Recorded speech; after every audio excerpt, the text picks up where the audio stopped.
Mina-ke ngiyabazi abantu. Umuntu ngeke aze akubizele into enhle enemali phakathi nemjabulisayo. Noma ekutshela leyo information ngeke aze akutshele information ephelele. Kodwa kule zinto ebhedayo uzayi-advertise. Thatha isibonelo, uyabona indaba yokuthwala le, ukuthwala ngabantu, ukuthwala ngey'nyoka, ukuthwala ngomantindane, yini khona ukuthwala kwakhona. Baka-advertise kangaka nje bayawazi umphumela wakhona. Ba-invite more abantu in hell. Uma kuthi aba-advertise benzela nento yabo ukuthi njalo umuntu uma ethola imali uyayishutha, uyivezela izwe lonke.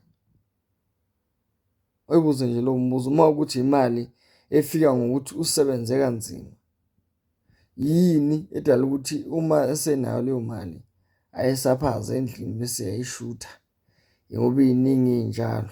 It's because bazama ukugila wena ungenayo information eyanele.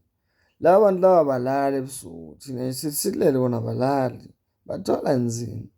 So guys, be aware, be aware. Ungayifaki nje ogibeni ubhekile. Labantu laba advertisela ukuthi bangafi bodwa. Yezwa? Angalali yedwa ebusuku uthi uthi ukhala nawe ngabe ziyakhala ziyangishaya.